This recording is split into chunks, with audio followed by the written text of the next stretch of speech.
Everybody's worrying about where they're gonna go when the whole thing's done. But no one knows for certain, and so it's all the same to me. Think I'll just let the mystery be. Some say once gone, you're gone forever, and some say you're gonna come back. Some say you rest in the arms of the Savior who fits in the ways you lack. Some say that they're coming back in a garden, bunch of carrots and little sweet peas. Think I'll just let the mystery be. Everybody is wondering what and where they all came from. Everybody is worried about where they're gonna go when the whole thing's done. But no one knows for certain, so it's all the same to me. Think I'll just let the mystery be. Think I'll just let the mystery be.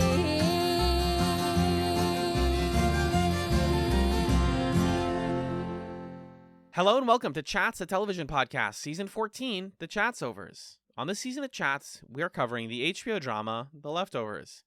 My name is Alan, and I'm joined by a man who has trained for 6 weeks to successfully turn a key with his big toe. It's Magellan. Bonjour, monsieur. Yeah, do it in French. Do it in French. Oui. The French. The California California nuclear missile. That was a pretty fun opening sequence, huh? Oh, I thought you were talking about our podcast. I was like, we're still in it. Yeah, I was. Oh, it was good. I liked it. I episode. loved the part when I said hello and welcome to Chats to Tell. No. Huh. Yeah, that was an awesome opening sequence. The Lindelof's writing team, they're just so good at starting things. And I love that about it. High praise in the final season of the show. Yeah. I think they're going to be good at ending things based on the track record of this season so far, but they definitely started things on a bang, both with this episode and with the series, and I'm excited to talk about it. But first of all, how the heck are you? I'm doing well. I'm a little bit sleepy, but otherwise I'm doing all right. It wouldn't be Chats if one of us wasn't weirdly energetic and the other one wasn't Magellan. Boof. I mean, I'll take it. There were early seasons where I fell asleep during recordings at times. Dead ass? When we were doing Freaks Chat, sometimes I would fall asleep. That's It so was powerful. My first year in education, I mean, it was a slog, you know. Yeah. I was not taking care of myself, so. I think this is going to be an episode where we're very honest with the listener, so I appreciate you coming out the gate with that. Trying to set a tone here. Yeah, totally. And we'll keep that up as we discuss The Leftovers. Yeah. I'm doing well. I started class last week. My last semester of business school. Big boy business. I'm traveling soon and I'm moving soon. These are the things that are on my mind right now.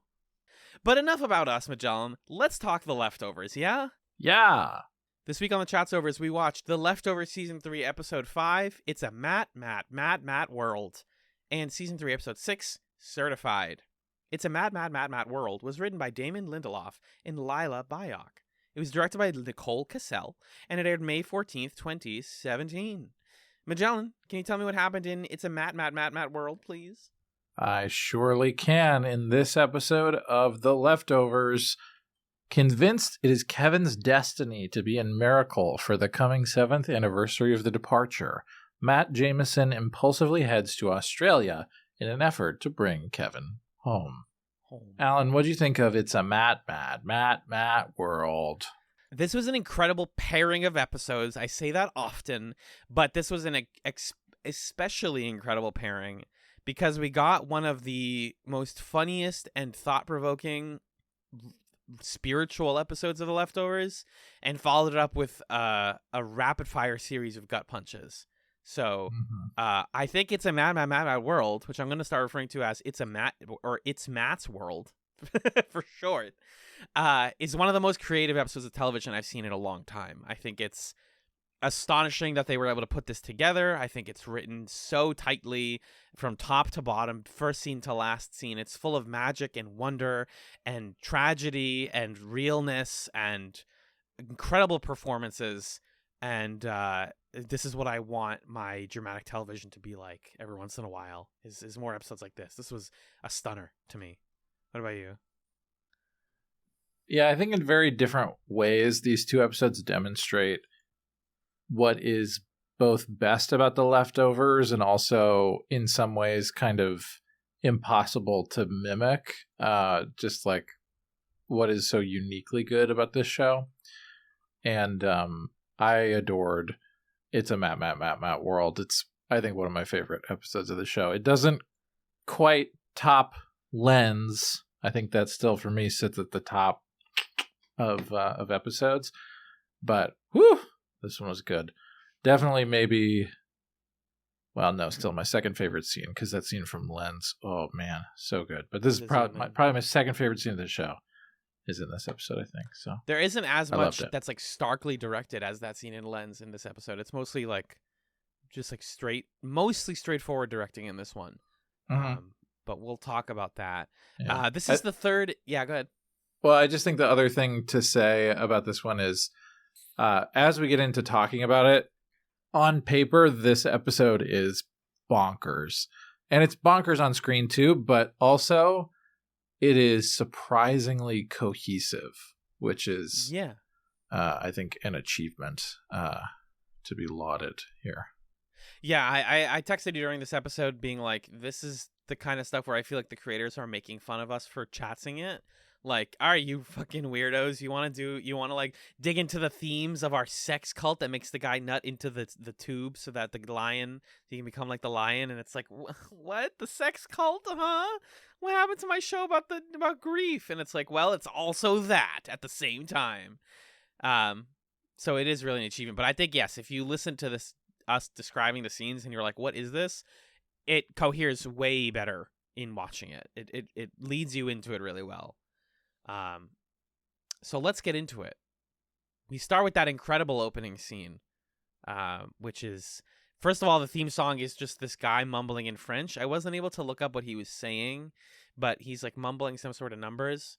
And The Leftovers casting gets an incredible guy to play this like kind of likable but kind of like mischievous French. I think he's in the French army, or he's in some sort of like military service for sure. I mean, probably the Navy would make more sense because it's naval.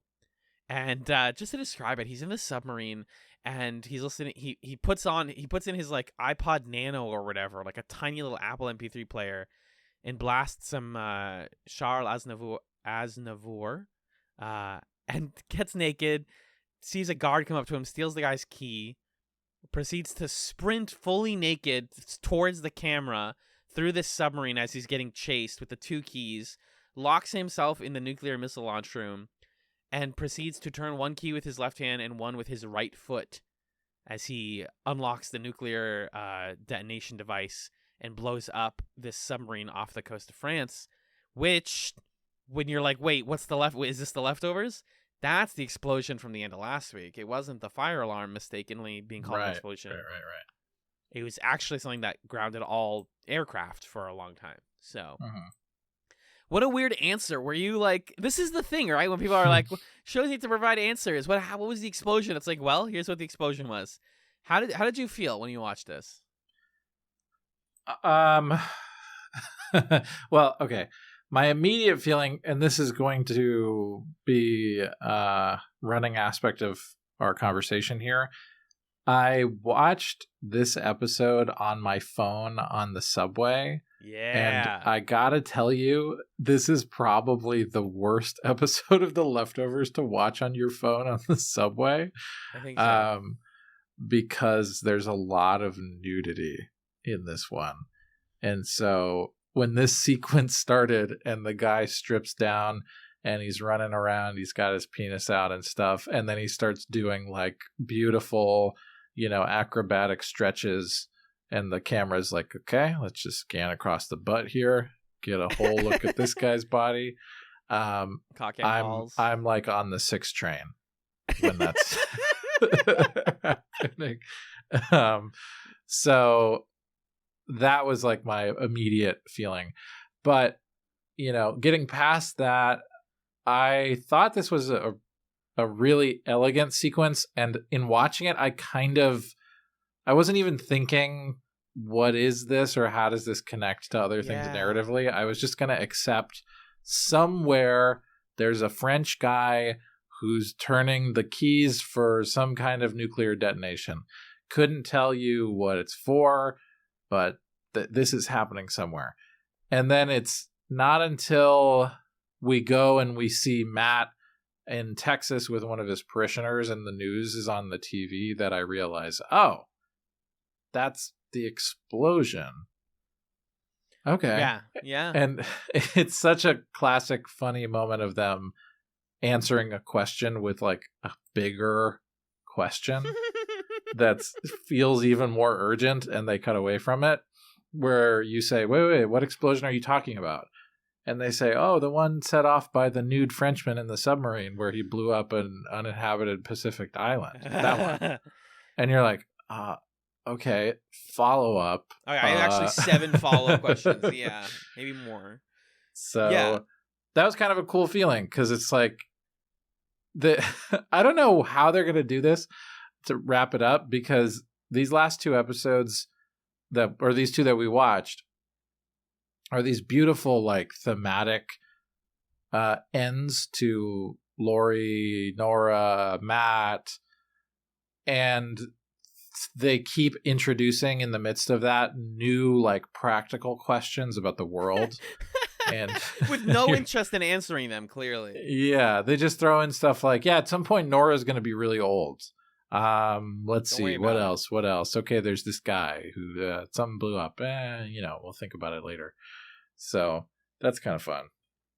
Yeah, and I think what's great about this being the very first scene, it's similar to how, season 2 starting with the cave woman and all of that stuff. Is it tells you what to expect, it's and what's happening. For me, this is the answer that makes the most sense.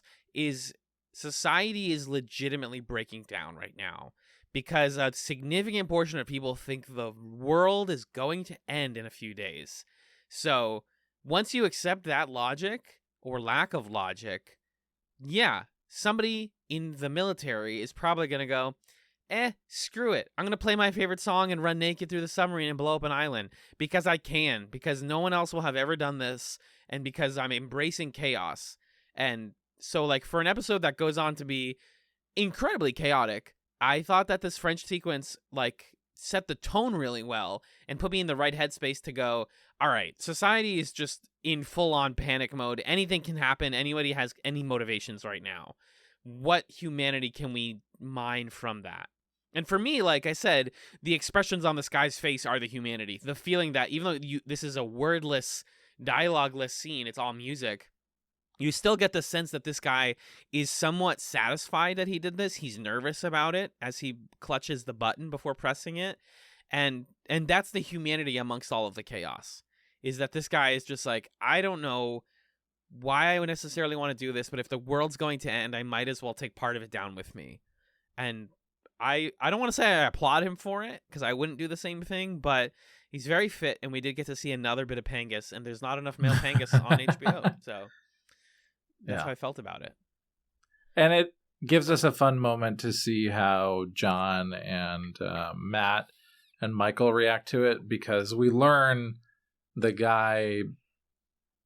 There's this funny exchange where he did all this because he thought there was a sea monster with 7 heads in this island, like in the Book of Revelations.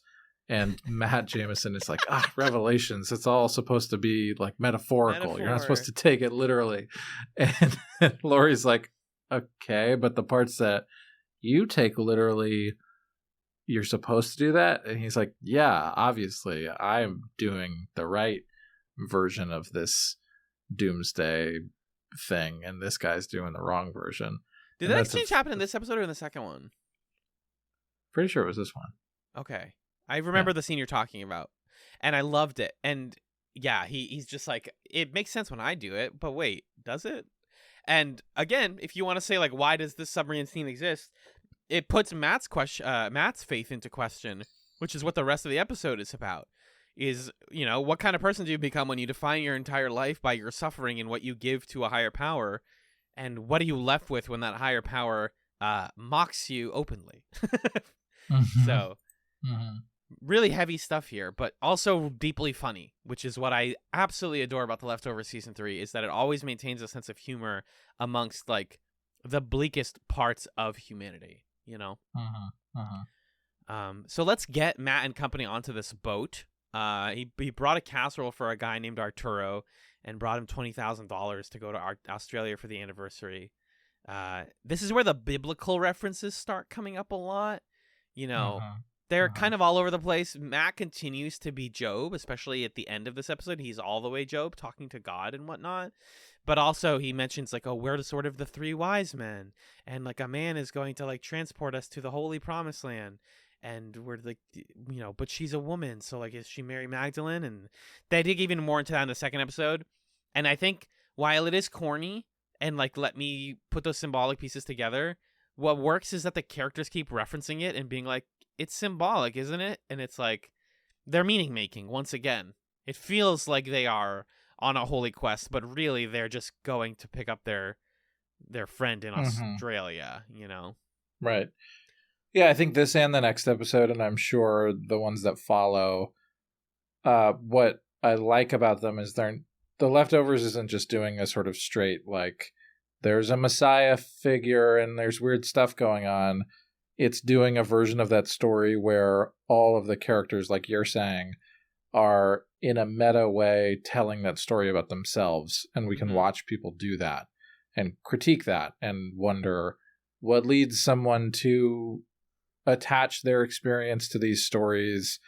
Is that accurate? Is that a good way to interact with the world? What does that leave out or obscure? I really like how these episodes go about asking those questions. Yeah, and they do it in a way that's not too hammy. You know, people often on the internet will find, like, this type of symbolism or metaphor or allegory in television without it being necessarily in the forefront. And they'll be like, oh, this is actually a Christ metaphor, or this is a blank metaphor. And The Leftovers is like, no, we're going to tell you what metaphor it is. I don't know how legit that is, but we're just going to say it. We think we're doing a Three Kings thing here. Maybe we're not. Maybe we're just sad and trying to make sense of things. Because that's what these people online are doing, right? Is they're saying, like, it has to be a metaphor, it has to mean something, when at the end of the day, you're just watching entertainment, and you can put whatever meaning you want into it. But yeah, I thought all that stuff was, like, pretty clever on the humming under the background of this episode. And so Laurie, John, and Michael are coming, and Laurie kind of has a little bit of back and forth with Matt, and we learn that the only way that this plane can land is if it lands in the island of Tasmania, and that they have to take a boat to Melbourne, which is going to be about 11 hours. I went into this episode knowing from that Alan Sapelon podcast that spoiled some of The Leftovers for me by choice that there was a boat scene that was apparently one of the better things in this show. And it turned out there was basically a boat episode, which is great. As soon as they were like, oh, people rented out this whole boat, I didn't even need you to tell me it was a sex boat. I was like, my brain just clicked that together. Yeah. I was like, of course. Yeah. What other kind of boat? What other, like, group of people rent out a whole boat, like, the day before the apocalypse? And the people don't let Matt on because they realize he's a man of religion unless he can tell them the filthiest joke that he knows, which I don't feel comfortable repeating. No. It's a lot. Because what's great too is that Laurie jumps in. She's like, I have one, and the lady's like, no. We need Matt to do it because he's the religious guy. Right. This is going to be him going on a boat, like an odyssey of sorts, and testing his faith. He says this wild joke. Yeah, because the first thing that the woman says who's checking the list is, no, you can't come on. There's going to be sex on this boat. There's going to be a lot of it. And then she goes on to explain in more detail what she means by that. Yeah. It was an interesting choice for Matt to not only tell an incredibly dirty joke, like a really upsetting, inappropriate joke, but to tell one that involved a priest. Like, that felt like an intentional choice of saying, look, I'm, like, really debasing myself right now to tell this terrible joke, Yeah.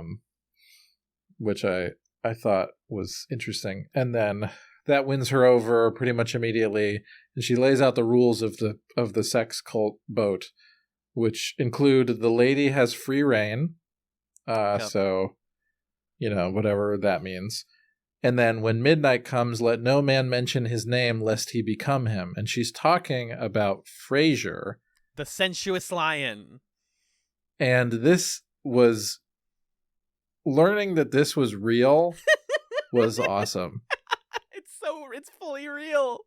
So Yeah, provide some background for folks. They explain it in the episode later, but essentially, I've got this short article from the AV Club that I linked in my notes that maybe, Alan, you could include in the show notes. Sure.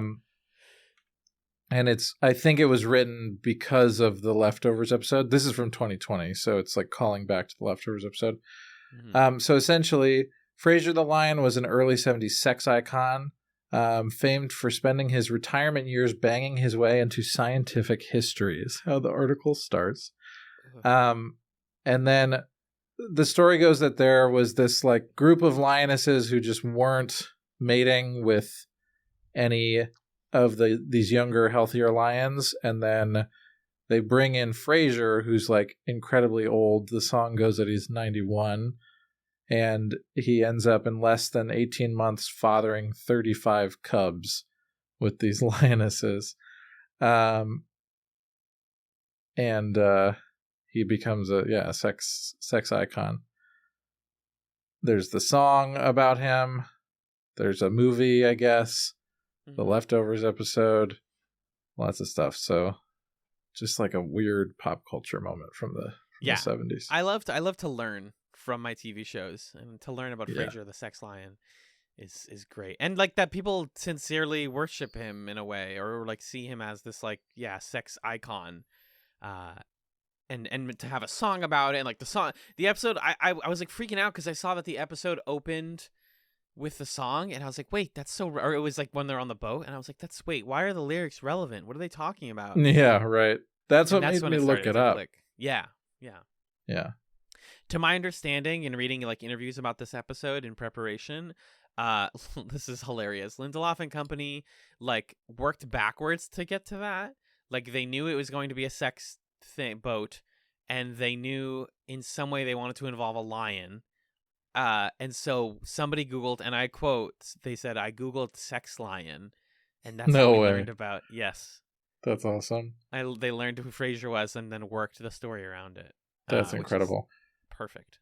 I mean, you can kind of tell that this episode is built backwards from the very last moment where the lion mauls the guy. Like that so clearly feels like we got here. Yeah, we have to get here, and we're gonna do a bunch of stuff to get there. Mm-hmm. But that's really a fun piece of trivia. And it's a cool way to write an episode. I don't want every episode of every show to be like that, but it's a fun way to do it. Yeah. And so like long story short, this episode ends up being about, or everything on the boat rather, is about Matt realizing like his religion is being confronted, and his faith is being confronted. Why do you feel so strongly? What is the benefit of suffering and making this so hard for yourself? Just like he's been doing in this, now it's a trilogy of Matt Jameson episodes, 2 Boats in a Helicopter, No Room at the Inn, and It's a Mad, Mad, Mad, Mad World.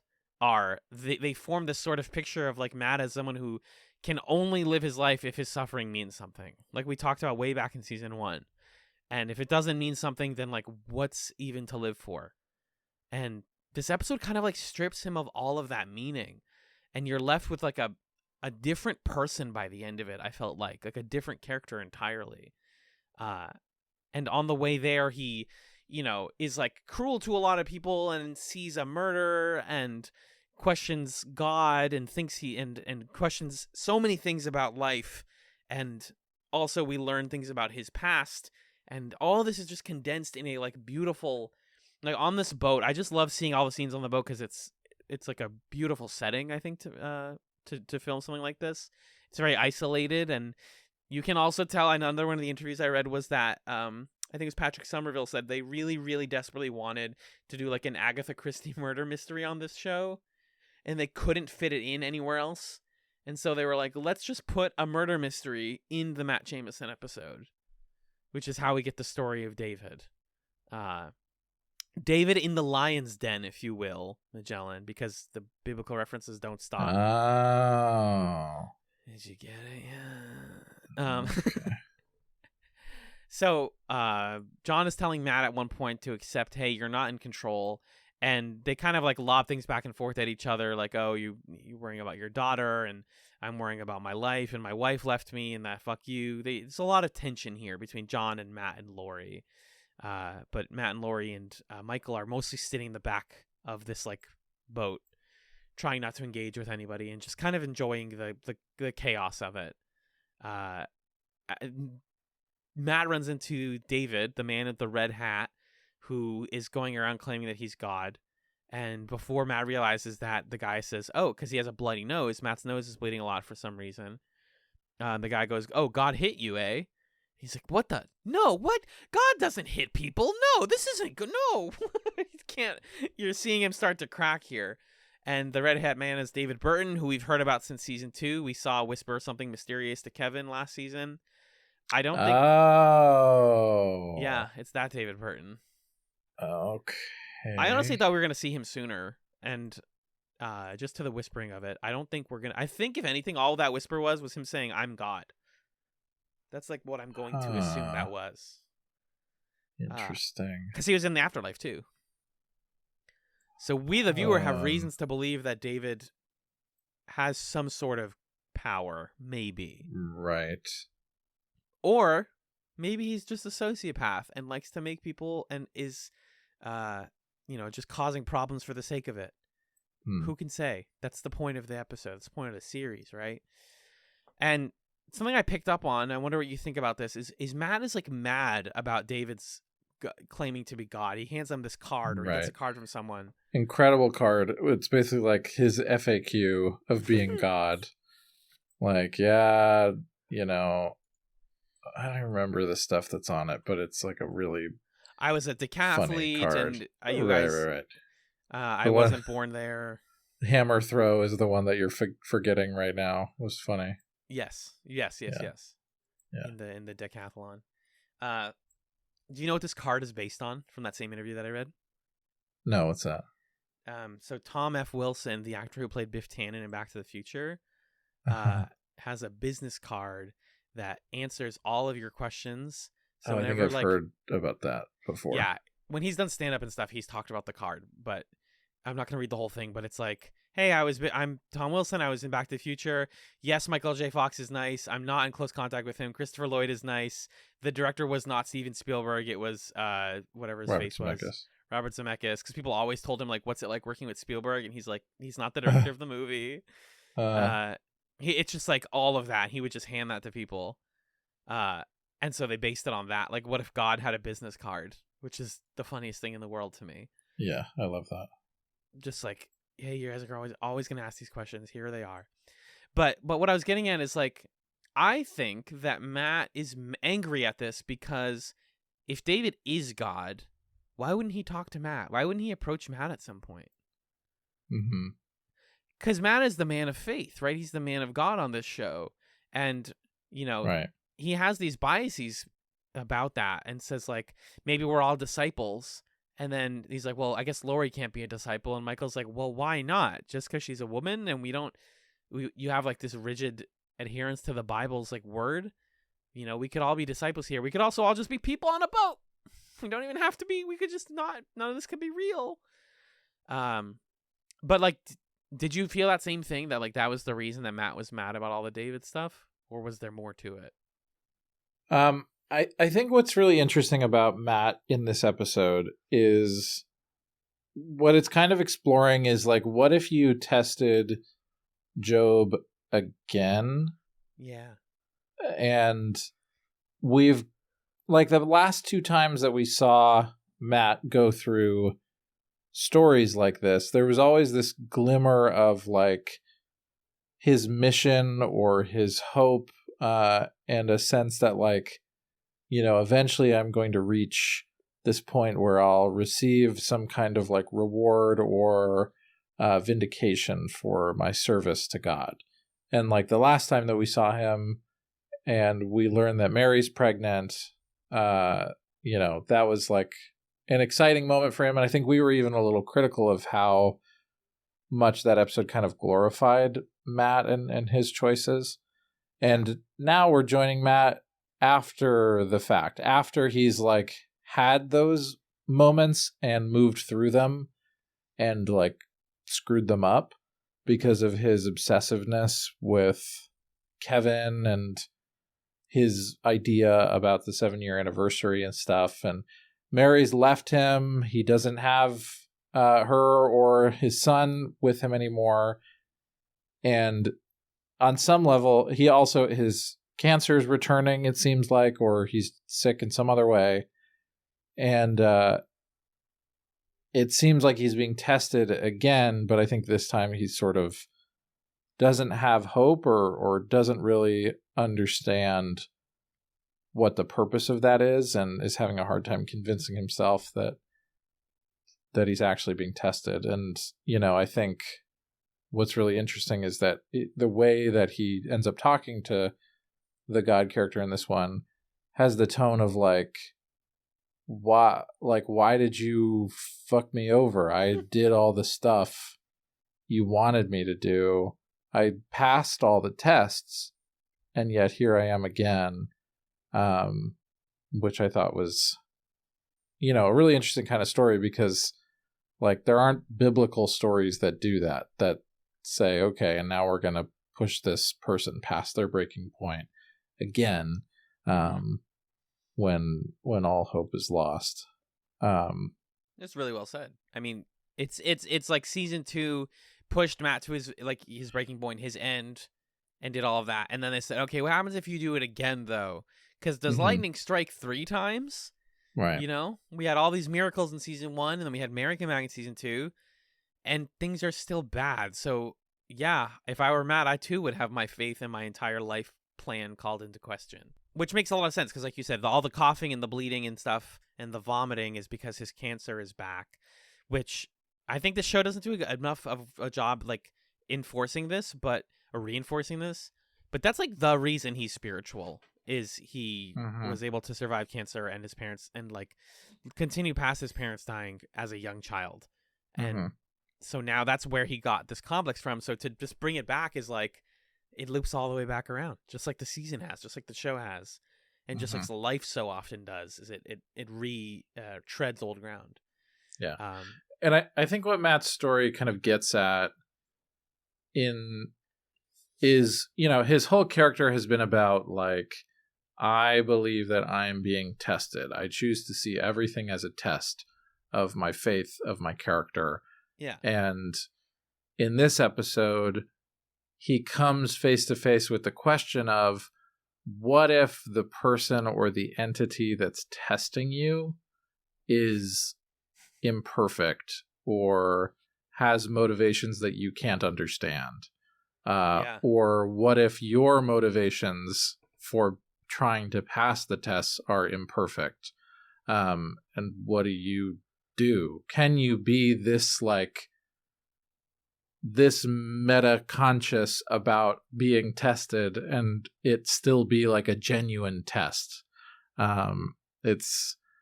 It gets to this really existential place that I thought was super cool to unpack and look at. Right, because how far do the people in the Bible know that they were being tested? How far did Job know that he was being tested for his whole life before he got to meet God later in his life? Right. Before the big, well, actually, no. The first thing that happens, the next thing that happens, is that Matt sees David throw somebody off of the boat. Right. And he's like, well, that guy definitely can't be God, because God wouldn't kill somebody, so none of that makes any sense.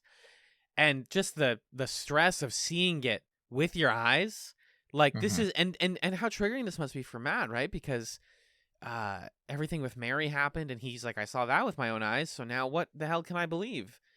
And tries telling these people who are in the midst of like their orgy, and nobody wants to listen to him or hear him. And they mentioned earlier, like, oh, that guy in the red hat, he's friends with the captain. So like they know him, and he does stuff like that. Nobody's mad. Nobody's going to arrest him. the body's not going to be found. This is a nothing. This doesn't exist, basically. Even though it probably did happen, but it doesn't exist for the sake of... Well, I've said this over and over again on the Chatzovers, but like truth is communal. Truth is subjective to the whims of a community, which is like really, really, really difficult for Matt to process, Right. which makes sense. And he starts like trying to explain this to John, Laurie, and company, and Laurie and Matt actually call each other good people here, which I really enjoyed. It was nice to hear somebody say that in this one. But Matt still has this complex of like, I need to go rescue that guy. I'm gonna go throw the life preserver in there, which doesn't work out. He doesn't find the guy, and you get this like interesting interaction between him and John, where Matt refuses to believe that John believes him. He refuses to believe that John believes him. He's like, you didn't believe me when Mary happened. Why would you believe me now? And so this is like the big like weird moment of the episode is Matt goes into the place with all the like people having their orgy and yells at the woman that he saw earlier. Yeah, by the way, I've transferred to the 5 train at this point. Yes, thank you. I'd like to know what train you're on. Lots of naked people having naked sex. And as opposed to clothes, I guess you get it. Well, anyways, he says all you guys care about is Frasier, which and then like I hear the blues are calling, tossed salad and scrambled. I had to do it for the folks out there. They're like, oh my God, you said the word. And let me just do my best to describe this without getting explicit. They sit Matt down. They tie his hands up. They put a funnel near his pangus, and a woman proceeds to masturbate him, with the idea that they're going to like do something with that. We don't get much info because Matt resists and yells at everyone and breaks his restraints, and he's like, you guys are all sick motherfuckers, which like what I don't want to say a hypocritical thing to say, but like kind of, right? Because he also is like, I am weirdly devoted to a specific thing that I have to do weird things to accomplish, and so are they. It's just sensual instead of religious, and it just reminded me of all the ways that like religious folks can be judgmental of those who are engaged in pleasures of the flesh. And it's like, you're all just like, we're all just doing things. We're all just trying to make meaning of something, man. Yeah, it's definitely this mirror moment for him, of just like, clearly all of these people are joined together in this community. They have a set of rituals and like values, I guess, or rules of conduct at least. And yeah, I think it's difficult for him here to look that in the face and see a society that has like formed itself so like thoroughly around a set of values that feel unfamiliar to him.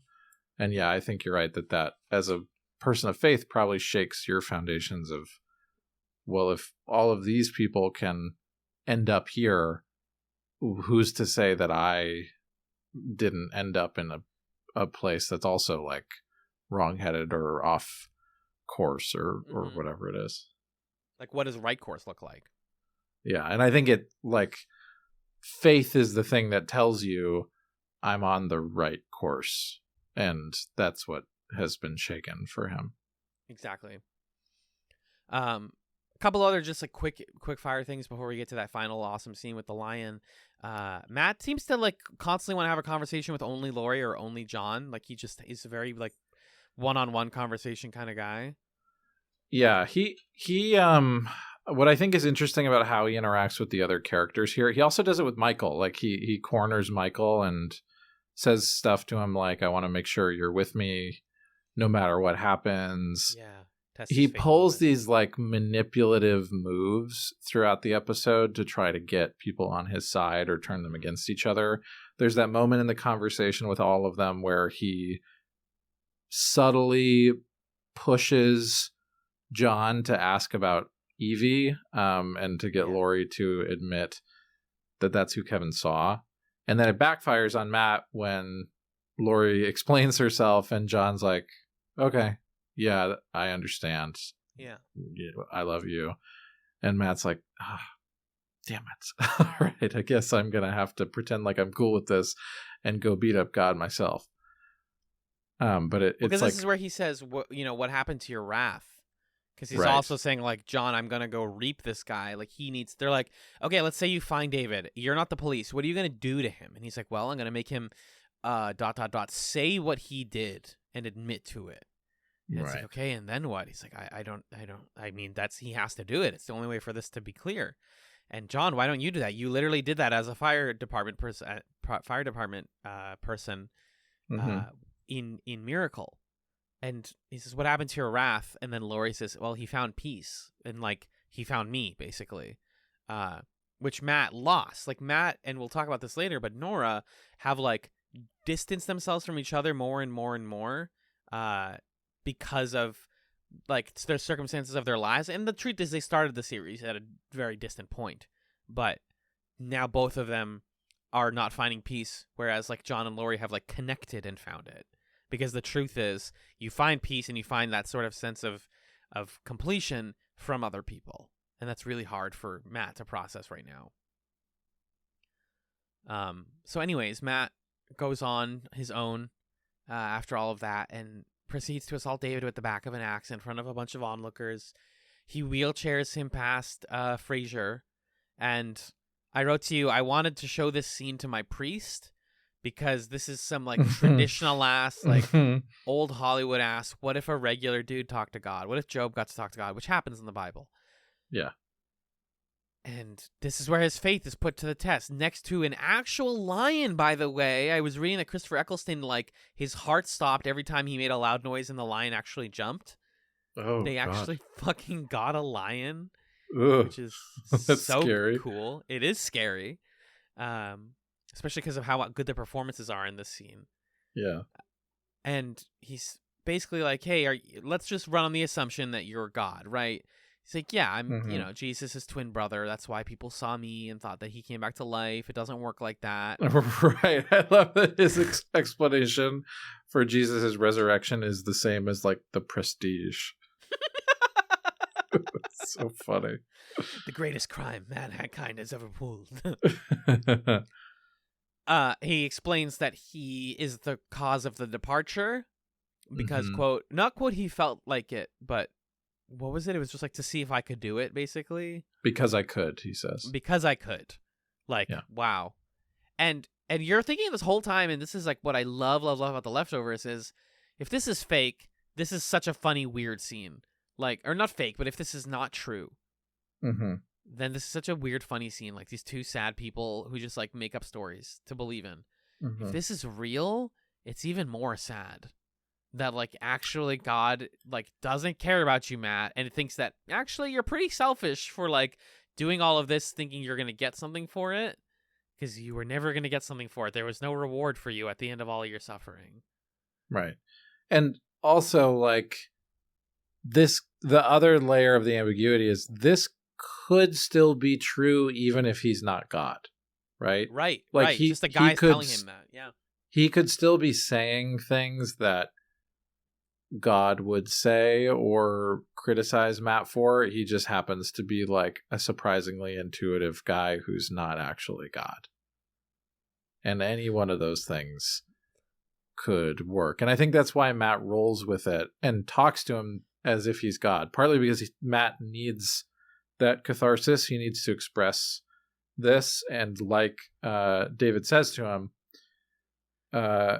he's like, you're going to let me go when you get what I want. Matt says, what is it I want? And David says, my attention, which is what Matt needs right now. He needs God to look at him and explain to him why he has forsaken him, essentially.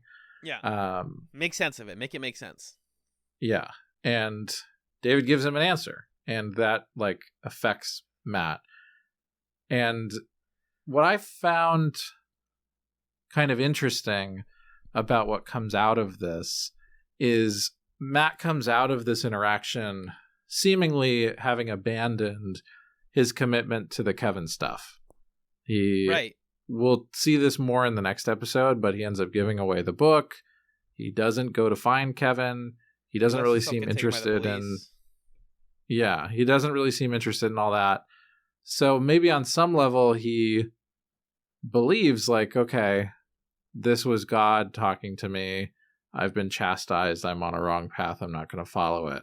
Yeah. But he also seems like you would imagine it's a pretty clear sign when this guy gets mauled by a lion that he's like being punished by God or something. Like you could interpret that as Matt as a moment of vindication, but it's unclear like how he feels about that.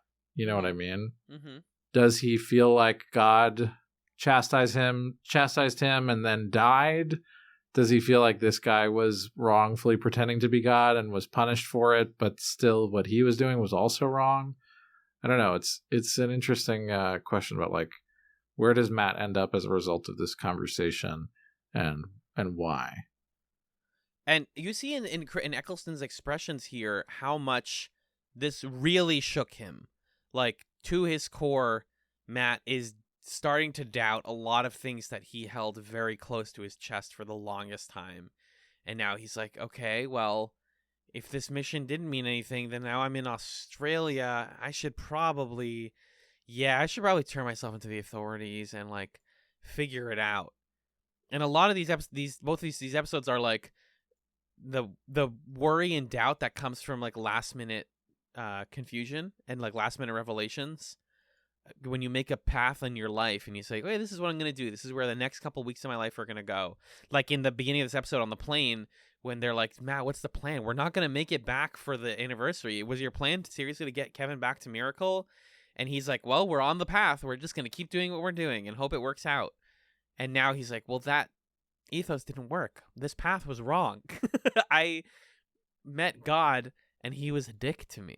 He was like not kind to me. And he told me that I'm kind of selfish, and maybe I am selfish. I resonated with that a lot, not as somebody who's selfish, but as somebody who has like committed to big life decisions and then been like, you know, what inspired me to stick to this? Why did I stick to this? Why did I not waver? Or moments where I did waver last minute, which is something we'll talk about in the second episode. But like, you know, sometimes life just throws you a curveball and you go, all right, well, that's not my life anymore. And it was really cool in this midnight hour to see Matt kind of have that big shift in a way that doesn't feel like it's even like criticizing religion too much, to be honest. Yeah. You know? Yeah. And also weirdly, it's like fascinating to have this character, just from a narrative perspective, to have this character who's such a major driver of getting everybody in position for the final hour, and then in the second to last hour is like, it's probably useless. I'm good. Never mind. Yeah. And everybody else is there like, okay, we're still going to do it though. We're still going to like go and finish the season. And Matt's like, yeah sure. Sounds good. I'll just be over here. Yeah. Bleeding in the back of a van. Yeah. As he is next episode.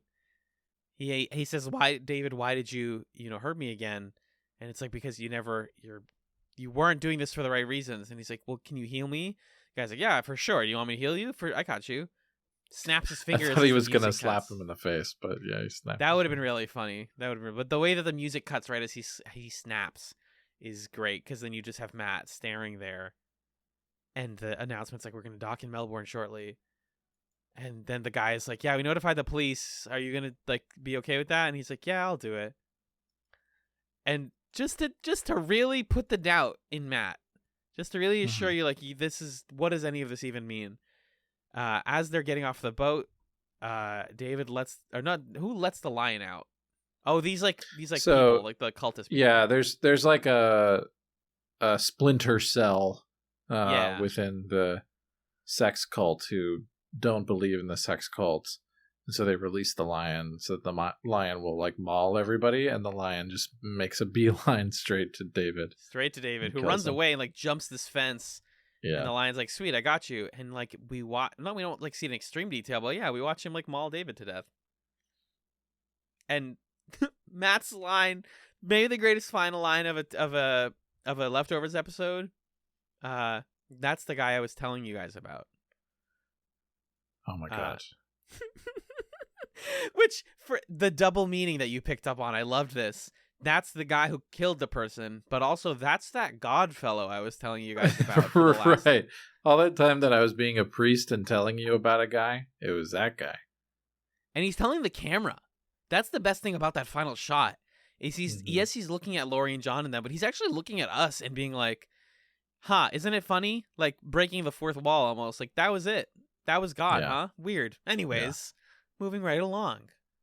Yeah, it leaves Matt's character on this note of ambiguity of like, well, what does he believe anymore? What would you believe if you were in his position? Like, is there a faith to cling to here?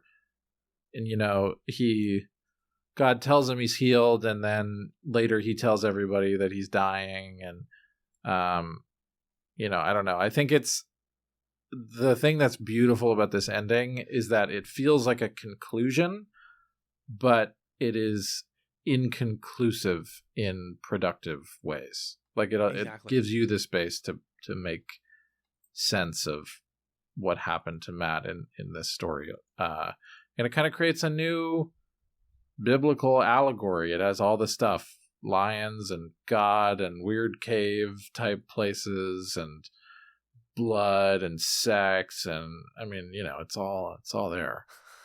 It's a Bible story. No kids also. Yeah, exactly. No kids. Definitely no kids in this one. I don't remember how the story of Job actually, or the book of Job ends, but I think it's pretty similar. I don't remember if it even involves a lion, but like they're doing that parallel. And I wish sometimes that the Bible ended with a character looking at me on the screen and going, huh? Pretty weird. Pretty sneaky, huh? Yeah, incredible episode, man. Just a stunner.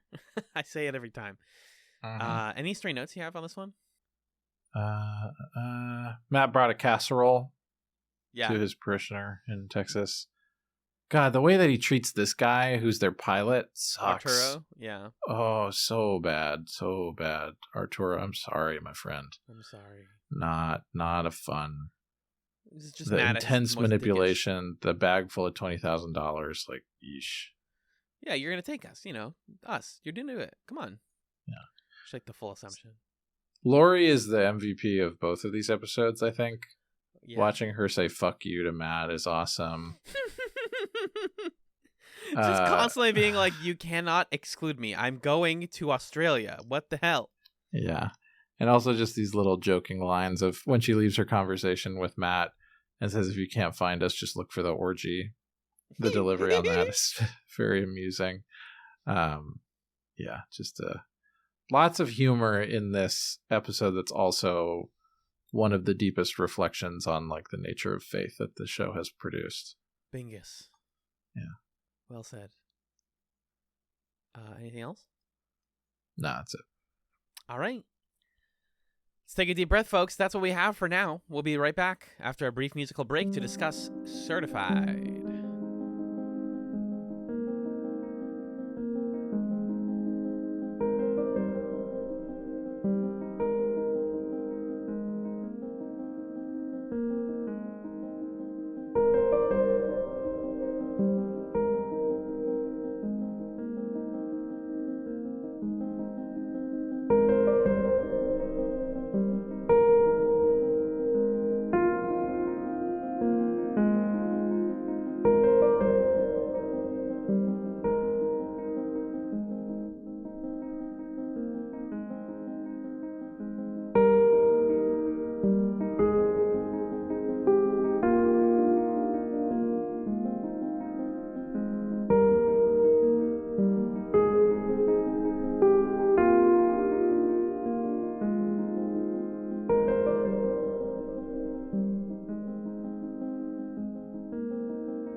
Welcome back to the Chatzovers. The second episode we watched this week was Season 3, Episode 6 of The Leftovers, entitled Certified. It was written by Damon Lindelof and Patrick Somerville, directed by Carl Franklin. It aired on May 21st, 2017. Alan, what happened in Certified? In this episode, Laurie Garvey, a former therapist, must become one again as she heads to Australia to help Nora and Kevin along their paths. Hey guys! We had a fun discussion of the first one, and this one's not going to be a fun discussion, it's going to be a discussion. I wanted to come out at the top and say I appreciated very much that Magellan warned me before watching this episode that it deals very, very heavily with the themes and actions of suicide and suicidal people, suicidal ideation, and acting upon those ideations. So, if that's something that's really triggering for you, be aware of it. We're going to talk about it. We're not going to go into extreme detail because I know that makes people, that's fucking uncomfortable. Just be aware. You don't have to listen to this part of the episode. I loved this episode. It made me bawl my fucking eyes out. There's my review of Certified. If you just want to hear that and go from here, I wouldn't judge you in the slightest. Thank you for listening to the Chatzovers. Those who choose to stay, we have a wonderful episode of television to discuss. Magellan, if you can't already tell, I really liked Certified. It touched me. It touched my soul a bit. What about you? Did you like it? It was all right. No, I think it's, like I said at the top of the episode, both of the episodes we watched this week demonstrate something about The Leftovers that really can't be replicated by any other show. It's a Matt World is an episode that blends bizarre humor with discussions of faith and spirituality, and blends these kind of disparate elements. It has allegory. It's just like a really cool, unique episode in that way. And Certified, I think, is a great example of what The Leftovers is probably best at in the landscape of television, which is The Leftovers has the permission. Think about it this way. Like, the sudden departure is such a earth-shattering event, right? That you can explore the grief of all the characters in the world and have license in storytelling to like make that grief as explicit and dramatic as you feel appropriate. And in the landscape of television, you know, that's not going to get brushed off or called histrionic or whatever, because it's like, well, these people are living in a world where 2% of the population disappeared out of nowhere. But at the end of the day, the way that looks for the characters of The Leftovers is not like all that different from the way that these sorts of things look for people who live in the normal world. It's just that TV shows don't necessarily broach these topics or feel the license to portray them so nakedly. I think because, you know, for whatever reason, maybe it'll come across as exaggerated or inappropriate for the world of the show or whatever. And it's just really fascinating to me that, in a way, by being a more like unusual or fantastical world, The Leftovers is able to portray the truths of characters' experiences that are feel much more real and close to home than many other shows that I've seen anyway. And so this is a raw episode. It's a truthful one. I think my one reservation about this episode, it deals very heavily with suicide, and it kind of like romanticizes suicide in ways that I am curious to unpack a little bit more. Yeah. And that's something that is kind of like more of a question for me than a critique, because I want to explore that. But I think it's a beautiful episode. I think it's a great Laurie episode, and I really liked it a lot. I actually compare it. It's funny because they spent a whole season, you know, in season 2 with Kevin and the cinder block, just to come to the conclusion of, hey, Kevin, maybe you just wanted to die. And maybe you didn't feel like the family unit was coherent, and maybe that was the reason you did all of this. And that felt like this season-long mystery that needed to be understood. And we didn't get much of his interiority at the end of it. We got International Assassin. But with Laurie, when she realizes that we understand it over the course of one episode, and instead it reinforces and it helps us understand everything that's happened so far with her, and also makes, like you said, the ending of this episode really challenging, because instead of the fantastical elements of International Assassin, we get a much more like realistic moment, so to speak, that is portrayed in this story in a very beautiful way. And I think it's the responsibility of a showrunner or a director and all these people to be aware that, hey, if you're going to show stuff like this, you need to be conscious of how you're portraying it. Which is super challenging to think about. But we're going to do our best here. And of course, neither of us are like experts in mental health, but I myself have dealt with suicidal thoughts, and I'll just be upfront about this because I feel comfortable talking about it. I already mentioned to Magellan, around the time that this episode aired, I was also in a very low period of my life, and I came fairly close, and didn't actually end up doing anything physical, but came as close as I've ever gotten, and I'm doing a lot better. And so it's in part because of that I watched this episode and I cried so much, because it's not that I saw myself in Lori, but I felt myself wanting to leap through the TV and beg her not to do it, because we'll talk about the last scene of this episode, but there is so much life left for her, even through the apocalypse, that I can't like swallow her doing the scuba diving at the end and having that be the end of Lori. I don't want to accept that. So, but let's get there. Yeah.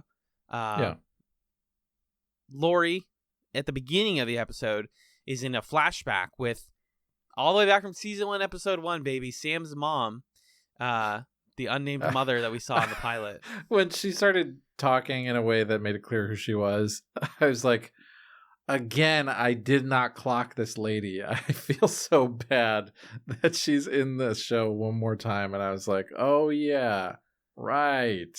She does an incredible job in this scene. She does. Yeah. That I'm glad that they took somebody who was like not that she was an extra. She was actually like the star of that first scene. But they never had to bring her back. But they brought her back now like 3-4 times. Right. And they've like filled out her interiority really well. And now she's like a whole ass character. It's great. She doesn't have a name yet, but I think that partly serves to make you go, okay, she's one of several people who have felt this. She's everyone's grief in a way.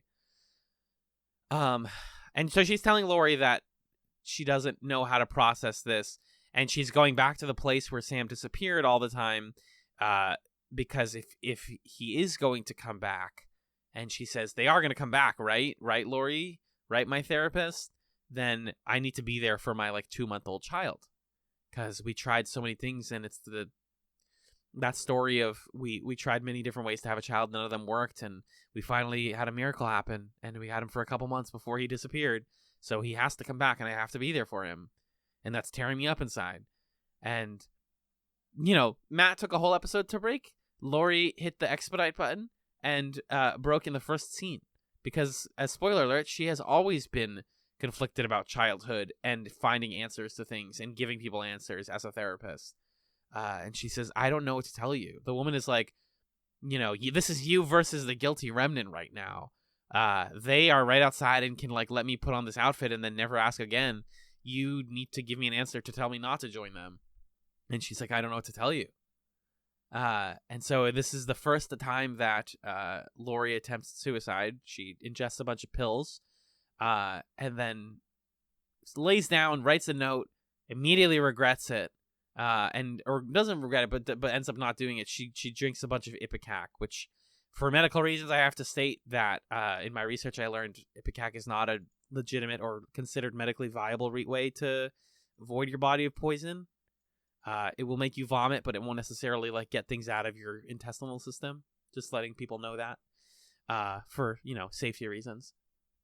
And there's just like incredible music through all of this. And like you said, there is an element of like beauty that makes all of these scenes really tough. That makes this and the scuba scene really tough. It's like, wow, this is so beautifully rendered. And it sucks. And it's sad because she's in this like terrible place, Mm-hmm. And we learn that that's the reason that she joined the Guilty Remnant, or that was basically the origin story, because the Guilty Remnant doesn't ask you for answers. They don't say, what does this all mean? You don't have to keep answering them. You can just do what they say, wear the white, smoke the cigarettes. It's a slower suicide, and just live out your days like that. Yeah. Yeah. And I think, we learn a little bit more from Lori when she's talking with Nora and Matt in the van later about how she and John would never do, or they tried to do their like little grift thing with people who had departed. And whenever they would claim to be able to speak with someone who had departed, people would get really angry. And she explains it's because, when somebody dies, it's over. You want closure, but with people who departed, you don't want closure because you want to hold on to this belief that like they're coming back or something. And in a way, it's interesting to hear that and to see her in this moment of joining the Guilty Remnant, where it feels like the whole thing of the Guilty Remnant is that we just refuse closure of any kind, right? Like we're just going to hold this wound open forever. And that's like the thing that Lori is drawn to, because like she says to her client, I don't know what you should do because I don't know what I should do. So I'm just gonna like sit in that not knowing and turn that not knowing into a kind of knowing. Right. I know that I don't know. Yeah. And it was really interesting to see that happen. I kind of was surprised that was the sequence of events, that she like volunteered herself to join. Because I thought for sure, maybe like Patty convinced her or something like that, just given their existing relationship. And maybe there's some of that happened off screen, and while she was still seeing Patty before Patty joins up with them. I don't know. But for that kind of pivot moment to be entirely driven by Lori, I think was really interesting to witness, and helps us to understand,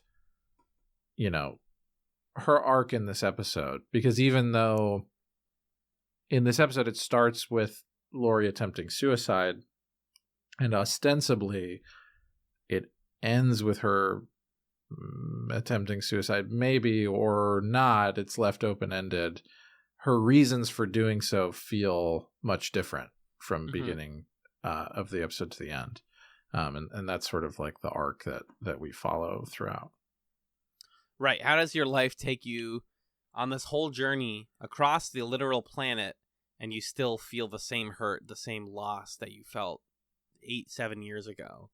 I was like also thrown, speaking of like the timeline of things, the fact that the departure had happened. So what Lori did is the departure happened and her family started to drift even further apart. And then she lost her child and she continued being a therapist. So like, when Sam's mother is talking to her about this, it is intimately familiar with Lori. This feeling of, what do I do? How do I process this? I thought there was life inside of me and it's not there anymore. I can't reconcile that. Over and over again, this is what the show's been about since season 1, episode 1, is that the departure takes away your ability to grieve. And just having them like underline it really firmly in this episode like did a lot for me, I think. And so from here, the episode kind of splits and is portraying two parts of the timeline back and forth, with Lori as the sort of focal point of both of them. We have the initial time that Nora and company get off of the boat, and we also have the quote-unquote present time, which is literally a day before the 7th anniversary, and we're dealing with Kevin Sr. and Jr. there. Yeah. And the timeline is a little confusing. I kept checking, did I skip 15 minutes? Am I on the right episode right now? Yeah. Because they do this deft kind of nonlinear storytelling that at times it felt like, why are you doing it this way? But ultimately it's so that we can reach a climax for Nora and Matt's story around the same time that we reach a climax for Lori's story, and Lori can be in both places at once. So it ends up working narratively, but it's confusing at first. It It is. Should I just clear up for folks this like chronological sequence of events? What happens in the past and what happens in the present? Sure. Go for Yeah, it. so we like skip over some stuff that we don't see off screen. So when last we left our various, nobody's a hero here. When last we left our people, our human beings, Kevin had left with his dad there somewhere. Nora is in the hotel alone, and Matt, Lori, John, and Michael are here in Melbourne looking for Kevin. So off screen, what ends up happening is our 4 folks from Miracle go to the hotel. They find Nora there, and their working assumption is Kevin has left the country or has gone to the airport to try to leave. Michael and John go to the airport to look for him. Meanwhile, Lori and Matt hang around with Nora. Nora is on a mission to find what are the doctors' names again? Dr. Eden and Dr. Becker. Dr. Eden and Dr. Becker. She's on a mission to find them, to find the machine, to essentially send herself through it, whatever that means. And Matt and Lori are going to help her out. And so that's kind of like the past story.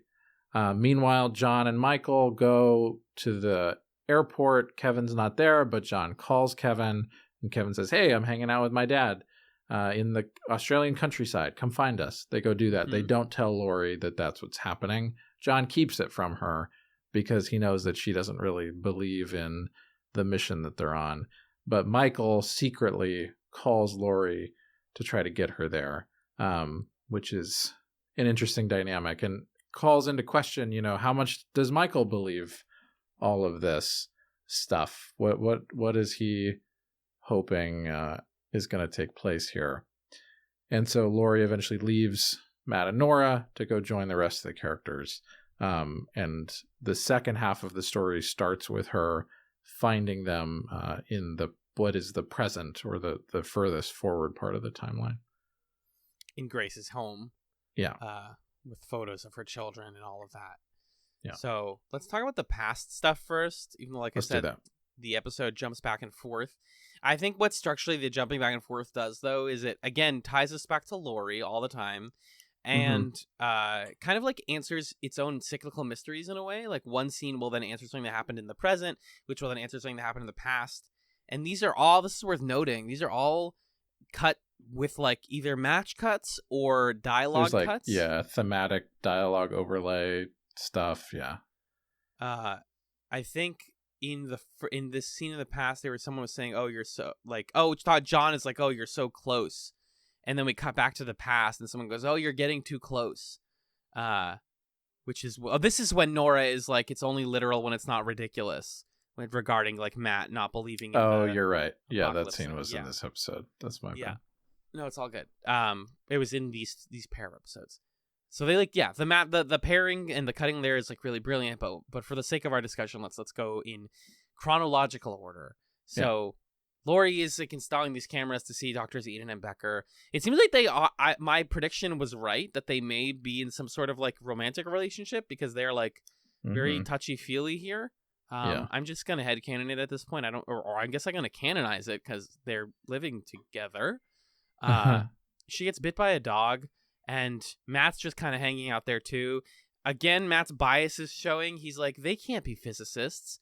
And what he says is like, they're not wearing lab coats, but also like they're women, like there's just this element of like, that doesn't look like what a physicist looks like to me. And so they're just kind of like waiting it out. And you get some incredible dialogue between Nora and Lori, especially here. The other connecting thing is that Lori in the present day has a black eye on her right eye, or a black bruise on her right eye, because her and Nora got in a fight after having a really sad discussion. This must be a really hard series of scenes for Carrie Coon to play, because it's like, hey, you just lost this guy that kept you grounded, and you're going to do something really severe very soon. Yeah. What do you have left to talk about? And all she has left to talk about these days is like, what's an elegant way to kill yourself? Right. If I was going to do it, I would go scuba diving, because there are a lot of different ways that it can go wrong if you're by yourself, and people won't think that anything bad happened, and you can go quietly and quickly. So, and you get to be in the ocean, which a lot of people like. There's a sort of like cleansing to that. She's discussing how it's, quote, elegant, and then she kind of pivots the topic to ask Lori if she can do a reading, just like her and John used to do. She says, I want to talk to my kids, which is when, we learned that Lori can't do that because people don't want they don't actually want that closure. And when people try to provide it, they get really mad, and so she can't do it. Death is easy. People just want finality and end in their grief, which is a line that carries a lot more weight when you think about what Lori's going to go on to do in this episode. And Nora, actually. And Nora. Well, and I think for me, a sort of interesting question here is Nora says something along the lines of like, well, I want fucking closure. That's what I want. Yeah. And, it makes me wonder, like, is this, what does closure mean? Is what Nora, it seems like Nora knows that she's on a suicide mission because Lori calls the box an elegant way to kill yourself. And Nora's considering this closure. It seems like the emotion that she feels when she says goodbye to Lori is a sense of closure. But like, is that what closure is? I don't know. And I'm not asking that to say that I know an answer to that necessarily. But it to me, it's just a really interesting thing of like, what is it that Nora's looking for at this point? It seems like she's looking for an end to her grief or an end to this uncertainty of where did they go? Are they coming back? And she's only really finding that in this opportunity to just go in this box and like let fate decide what happens next. I really struggle to talk about the motivations here because that's where it gets like really sensitive for me. Sure. And if you want to like shift the way the conversation's framed, please. Certainly. It's just like, like I said, like for me, this is like we're tapping into the stuff. I think what gets me the most about Nora here, this is I guess after she punches or she elbows Lori in the face, just to get there. She borrows Lori's lighter to light a cigarette. I have to say it, Carrie Coon does look amazing with a cigarette dangling out of her mouth. Just like, God damn it, I hate it. She does say, like, they're like, it's bad for you. She's like, yeah, that's because it's sexy. A slow suicide is sexy. She says, please give it back. Lori's like, this is the lighter that I got for my daughter that I, like, dropped in the sewer in season 1 and then picked it up. And then Nora claps back, oh, like I did with Lily? Which just the quiet. The quiet in that van right there is the best quiet in this whole episode, I think. And... yeah, they hit each other. That's where the black eye comes from.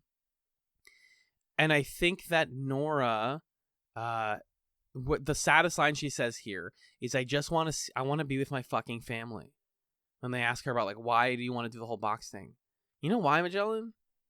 Besides the fact that we know what that box probably is going to do to her, because Matt is in the shot, right? Like the thing that people don't get is that. It's right in front of you. The thing you needed was right in front of you when you have thoughts like this. Right. And that's fucking hard to understand. So that was the moment that I was like, oh, shit. We're going to do this, aren't we? Because, like, they never talk enough about, like, Matt and Nora being siblings. Like, they are they are family to each other. Right. And both of them, as we've seen in the last episodes, need each other more than ever. Sorry. Well, and I think what's really beautiful is that we get there by the end of the episode, right? This shot raises that of I want to be with my family, and then at the end of the episode, and then Nora makes some crack about Kevin is with his dad, and she says, oh good, we should all be with family on this day. And then in that last moment when Lori's leaving them, Matt says, well, we should be with family. And there's this incredible performance moment from Carrie Coon when the baseball story. Well, that, but just this little moment where Matt says like, "Oh, I should stay," and Nora's like, "Okay," and like starts crying, and it's just like, oh my god, yes, such this sweet little moment of love and reconciliation between the two of them. Actually, I think I'm going to stay here for a while. People should be with their families, right? Okay. Which, is an incredible thing. And I think also for me is a kind of, I think we'll talk about it a lot when we get to Laurie's final moment and the phone call. But it does raise, questions of like, I don't know. I think that's part of the romanticizing of things that I am struggling with a little bit. But I need to see what happens to Nora in the box. Yes, we need to see what happens next to know. Yeah. Which is great. That's good TV right there. Yeah. They get to overlook the truck or whatever, the van that the doctors are coming out of. It says like it's like a shell company or something. Mm-hmm. And Nora tells the story. This is where I started fucking bawling my eyes out. She tells the baseball story, which, long story short, after the death of their parents, Nora and Matt went to they were taken to a baseball game by members of their church because their family, the church wanted them to feel better, and so they were like, "Oh, we'll take kids to a baseball game." And there was this beach ball, and people were throwing around the audience, and then Matt hit it really, really hard because he was having a great time. Guy near the bottom of the field took the ball and popped it, and she can't understand why somebody would want to do that. Why would you want to end the thing that's like making people feel this community and happiness? And Right. Laurie very bluntly is like, if that ball ended up if that kept going, it would have ended up on the field, and then we would have had fucking chaos. Which is also why Laurie's doing everything she does in this episode in the present. I'm talking about like the past and the present inform each other here. He's like, if I let all of you guys do this stuff with Kevin, then we're going to have a bad situation afterwards. We're going to like lose my husband, Yeah. And she says, she tells, or Nora before she leaves for the last time, is like, Laurie, you can leave. You can take the van. Matt's going to stay for a bit.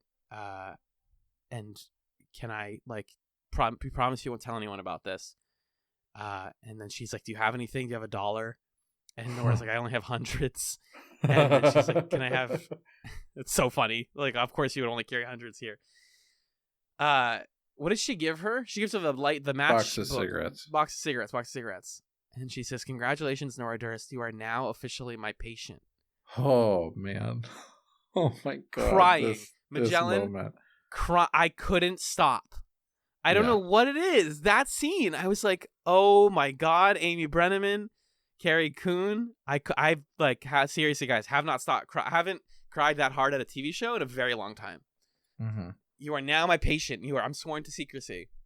And then I stopped thinking about the Nora machine stuff because we don't get more of it. And if I think too much about why Nora's going in there, I start to have a meltdown. So that basically. And also, my favorite little bit at the end is Nora saying, "Same time next week." You have to tell them I did this.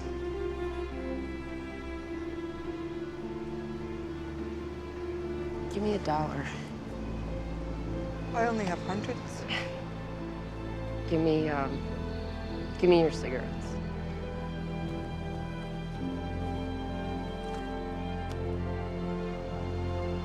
Congratulations, Nora Durst. You are now officially my patient.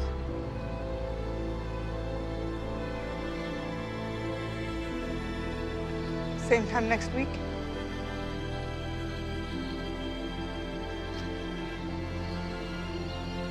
You're on. Yes. Oh, fuck you, the leftovers. How dare you? Yeah, my heart. What a moment! Like Laurie, giving to Nora the thing that nobody is gonna be able to give to her, right? Like this moment of understanding and intimacy that only Laurie can give Nora right now, and then there's nobody who's really going to be able to show that to Laurie, except Kevin to an extent, like in his way. Which we'll talk about. I so desperately want to see what happens with Nora. Yeah, I have my theories. I know certain things, but I need that closure That's my closure. Is I don't even need to see like her live or die. I just want to like see. I don't know. I want to see what the machine looks like. I don't know what I want. But intense. So, meanwhile, let's pivot back to the present plot line, which is not as complicated, like narratively. It's a lot of. I loved Lori and Kevin Sr. talking to each other as like her father-in-law in a way. Not anymore, but former father-in-law. Right, but they still, that's the relationship that they have, right? Yes, she calls him like Pops, I think. Yeah. And he calls her Lorelai. And I'm like, oh, there's a sweetness here. There's a humanity here. Yeah. And an affection that you can't ignore despite like the years of distance that have gone between them. Yeah. I think he's burying Christopher Sunday here. Because like Lori like holds her nose, it's like something smells really bad. And there's somebody like under the floorboards. I think he's like, he found Christopher's body. I think it's the Australian Kevin. Oh, you're absolutely right. Because you're later absolutely right. that other guy shows up and he's like, Yes. he was going to find the body, so I had to clonk him. Yeah, you're absolutely right. Thank you. I was like, I don't remember him finding it. Okay, that makes perfect sense. Yeah, then there's lots of back and forth in time. People are asking her about the black eye. John, his motivation for having Kevin go through is to speak to Evie, not to ask her what happened, not to ask her to come back, but to tell her that she was loved. That's all he ever wanted was, that's his closure, is if I could have just said it, then I'll be happy, which is really beautiful. And this is part of a conversation he has with Lori where you kind of get like a feel for their relationship. Like, we're both pushing each other in different directions. And at the end of the day, am I crazy? He says to her, tell me I'm crazy. Tell me we've gone too far and we'll go back. Yeah. And this is where she says to him, you're so close. Like, basically, you're so close to just getting your closure. Why not just finish this? Even though it seems weird and you think you're not well, just do it. Right. Because otherwise you're just going to like always think about having not seen it through. Right. Yeah, can you put yourself in these guys' shoes for a sec? Especially John, who like has gotten some really crucial lines, but not a ton of screen time. And just like, you know, is my daughter alive or dead? My faith has been challenged and unchallenged over and over again. Kind of similar to Matt, but he hasn't had his like uncoming to God moment. He just, all he wants is to tell his daughter that she was loved. That's it. Yeah. I think what's really fascinating about the different camps of characters in this episode and how they interact is that it kind of neatly divides along the lines that Lori lays out when she's talking to Nora and Matt about why they didn't do readings for people for departures. Because the way that Nora and Lori move through this episode is much different from John, Michael, Grace, because Lori and Nora are dealing with the aftermath of losing people to the sudden departure and feeling a particular kind of grief that is like ambiguous, unknowable, confusing, overwhelming. Like it's this sort of shapeless thing where there isn't a clear way to resolve it. Whereas John, Michael, Grace, they're all experiencing a kind of grief that is like, in a way, defined by very clear parameters. There's like a piece of information that they want to say, and then they'll feel at peace. Yeah, exactly. There's a thing they want to know. Grace wants to know where her kids put their shoes, right? Beautiful. And I think that's like a really, really thematically fascinating place for this show to go because, you know, we started the show talking about, with the pilot, the ways that this is a show about grief, the ways that this is in some ways a COVID show that's kind of about like the aftermath of just unexpected, confusing, horrific mass events and like what do we do, and the societal like rage that builds up as a result of that. And so, you know, there are ways that I can kind of sit on both sides of this divide a little bit as someone who, you know, in the Lori and Nora stuff, I can sort of understand like living in a unknowable world and the kind of like feelings of alienation or disassociation that they're probably experiencing. And also having experienced like personal familial loss, identifying with John's desire, like if I could have just said like this one more thing, there's like this one piece of unresolved business with XYZ person. I know exactly what it is, and if I could just say it or just hear this, then I would be at peace. And I think it's just incredible. Like I've never watched a show that has helped me to understand those two sides of that coin, or however you want to express it, and to see characters kind of meet but also miss each other here because of those different experiences. But it's really fascinating to watch and powerful too. And I don't want to get like too psychological here because we're also a TV podcast, and that's not necessarily, we don't just talk about our feelings here and stuff. We kind of blend it. But one last thing about this is, in life, we kind of always have if-then statements like this. You know, as soon as I make this much, then I'll be happy. As soon as I find this person, then I will be able to do XYZ. As soon as I look like this. As soon as X, Y, and Z. And you go and you keep making these conditional statements until you die, you know? And then it's like, well, okay, none of them are going to be resolved. And at the end of the day, you see other people die and you say, well, if I could have just said this, then it would have been okay that they died. And the truth is that there was never going to be enough. You were never going to have enough time to say everything you wanted. And that's just something that's like a really tough thing about grief that we come to understand. So that's something I just like really loved about all of these exchanges.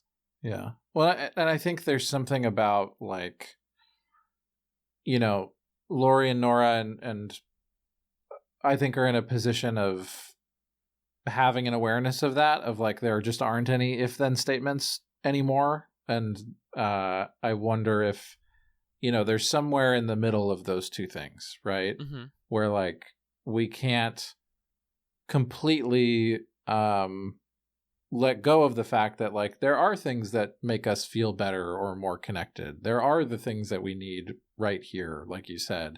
And also there are like unknowables to life and things that are not going to be resolved.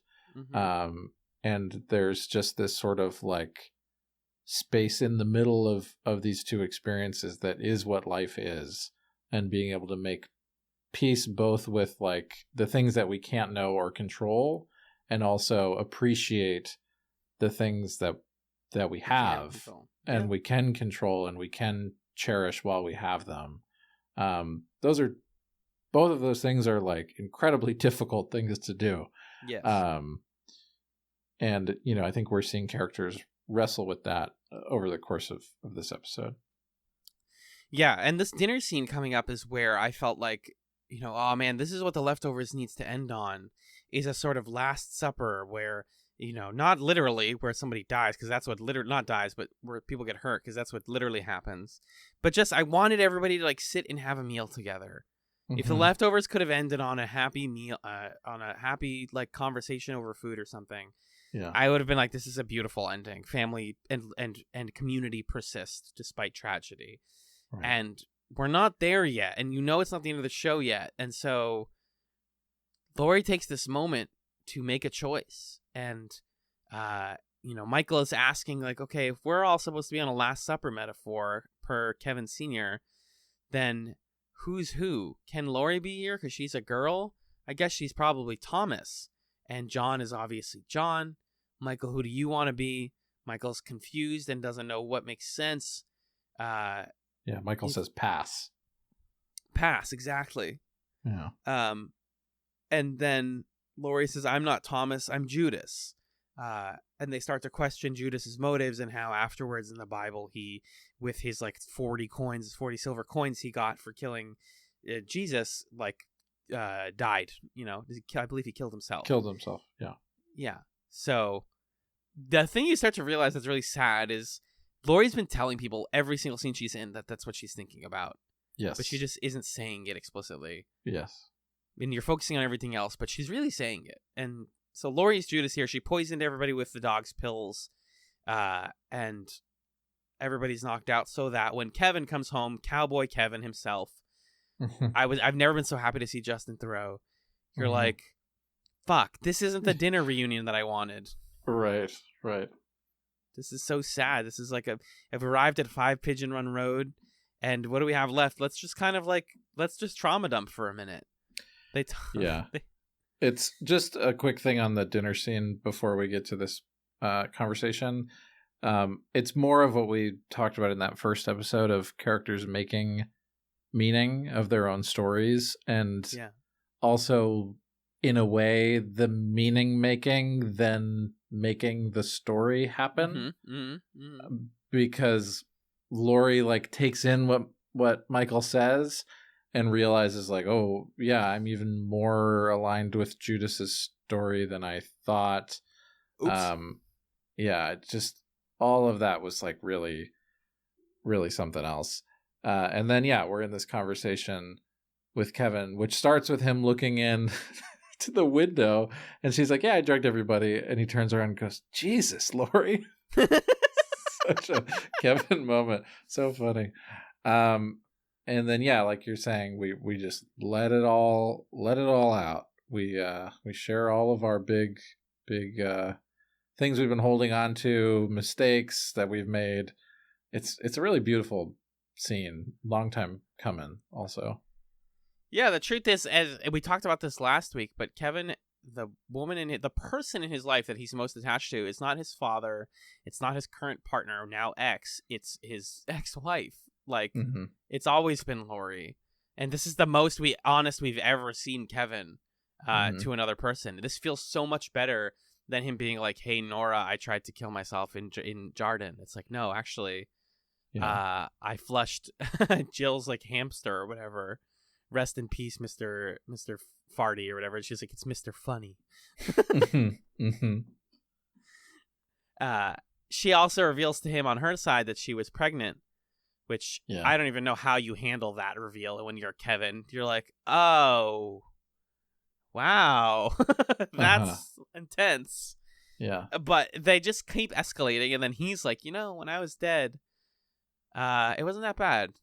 Maybe I was dead, but I had never felt so alive. And then the line that almost feels throwaway is he's like, is Nora gone? And then just Laurie very quickly goes, oh, we're all gone. Like, gone doesn't mean anything. Like, dead doesn't mean anything anymore. Not physically here barely means anything. We're all going to disappear in a day anyways. So what's left? Right. And either of you are like, cool, that scene is done. There is no more suffering for us to deal with. Laurie is going to go to bed with Kevin, and it's going to be fine. It is not. Laurie... Well, crucially, in this scene, Laurie gives Kevin the lighter that Jill gave her. Again, she's telling people. Right. Because that's, when people give away prized possessions like that, that's a sign. Yep. Especially since we saw her fight for it so hard and cling to it earlier, which makes you wonder, like, when did Laurie make this decision for herself? And, we don't have to necessarily pinpoint a moment, but it's certainly bringing that question to mind here. It seems like Laurie is pretty certain that she's not. She tells Kevin, I'm not going to be there when they drown you. Yeah. I can't be there. Here, keep this. And then we go off with Laurie to go scuba diving. And it feels clear to us what that means, everything that Laurie has said and done up to this point. And Nora's conversation with her about scuba diving indicates to us what's going to happen here. And then the phone rings. Fuck, dude. Fuck. Can you talk about this part? I need to like choke my tears back for a minute. Sure. So the phone rings, and it's Jill, who Hey, Jill. we didn't expect to hear from. And it's not only Jill, it's Tom there too. Look. And the two of them are having an argument about whether or not Jill is like imagining this random movie from when they were kids. And they called Mom because, Mom is the person who's going to know if the movie existed and what it was called and all that stuff. And there's just so much joy between the two of them. Laurie's so happy to hear from them. And this is the first time we've really seen Laurie like interacting positively with either of them in a while, I think, because the last time we saw Laurie and Jill interact, Jill was like, "What the fuck are you doing here?" As far as I remember. And last time we saw Laurie and Tom interact, Tom was like, "Fuck you, Mom." Like, you're using me. And then 3 years went by that we didn't see. But we have this moment that very clearly shows like we are loving each other. We're happy. Jill says, "I love you" at the end of the call. And there's this like ambiguous thing that happens here where Laurie, like, to us, seems to be at peace. It seems like that does something for her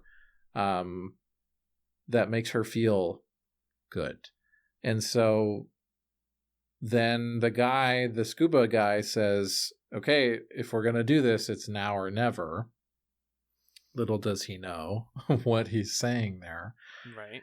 And then Laurie puts on her gear and goes under the water. And the camera hangs. The camera hangs on the side of the boat for like a good 10-15 seconds before cutting to credits. Yeah. Maybe we won't find out. Maybe. Yeah. And that's, just like, I mean, It's a Matt World had this incredibly potent, inconclusive conclusion for Matt. Yep. And here's the same thing for Laurie, this incredibly potent, inconclusive conclusion that I think tosses the question back to the viewer of like, this story ultimately isn't about like, what did Laurie do? This story is about like, what would you do? Or how do you feel about this? And, I think you could make the case that like Laurie's absence from that final shot where she's fallen into the water is now putting us in the position where we are the ones sitting on the boat looking at the water, right? Yep. And now I'm having a hard time talking, and that's fucking me up a little bit. I can take it. I can take it. So, yeah. It's a very tough moment to be there and to watch somebody do this, because I started crying at this part, and I thought to myself, Laurie needs to survive. Laurie needs to live through this, because there is, like, yes, it's a little bit hokey that her daughter calls at just the right time, but that's how life works sometimes, guys. Is you don't plan for things and they just happen. That's how the sudden departure happened too. So I'm okay with that. But the sad thing is that doesn't happen for most people. Is you don't get the like nice call where your daughter says she loves you. And in a lot of stories you do, and then you go, I have so much to live for. Like it's a wonderful life. Like, okay, I choose life. Laurie might still not have chosen it. Maybe this was the closure she needed to know that it's okay to do it. It's okay to go. Right, that her kids are okay. Yeah. They don't need me anymore. Because that's like the thing about motherhood is part of it, like, quote unquote, succeeding in motherhood is realizing that they don't need you anymore. Yeah. Which is one of the hardest things about being a mom, to my understanding. So I think it's left perfectly ambiguous here. Because she could go in there and once again, like the Ipecac scene, just go, oh wait, no, never mind. And come right out. Right. But as of the end of this episode, we just don't know. And I'm left heartbroken and desperately hoping that she persists, even though thousands, millions like her through the pandemic, through years, through the various difficult times of history, haven't continued past this point. Right. So I feel the weight of that in this ending. You think about how like this episode came out in 2017. America's a year into the Trump administration, less than a year. We're in the middle of the first year of the Trump administration. Mm-hmm. And you see a jump in suicide numbers. And then you see in 2020 and 2021 another jump. And what happens is sometimes when something is global, like the departure, like a big election, like COVID, you can't reconcile an ending. You know, you cannot feel like, okay, I get it now and I'm done worrying about it. It feels permanent. Right. And so for Tom and Jill to call right there, it's like, oh shit, this world, this plane of existence has a family that I raised and that love me. That's why I like, if she does it, my heart is fucking forever broken. Because it was right there. She saw it, she felt it, and then still chose to do this. And that's what gets me the most. But yeah. And also, when you do something like this, you come out of it, you kind of get a new lease on life. You know, all these other people are going to survive this apocalypse probably, and they're all going to have a new lease on life and like come at it. All they need to do now, all the characters left alive on the leftovers need to do is survive this apocalypse. And they will come out of it happier, I hope, and be able to heal. But they're in a very tough time right now, and I understand where Laurie's coming from, for better and for worse. Fuck. I'm glad we're allowed to cuss on this show. If we weren't, I would not be having a good time. So I guess we don't know the fate of Laurie Garvey right now. Yep. You still don't know anything about the next two episodes? I'm not gonna lie to you. I scrubbed and looked at random moments from both episodes. You're insane! I don't know anything, but I have seen images flash before my eyes from both. I mean, come on. How can you end these two episodes and not be like, give me just a little taste? I gotta. That's why they have a preview of the next episode. You just watch the preview. You're right. I made my own preview, and that was hubristic of me. I'm sorry. It's okay. No, it's fine. It's fine. I don't know much left. There's not much left that I know, and I'm excited. Depending on when we get off this call, I might watch at least one of them tonight.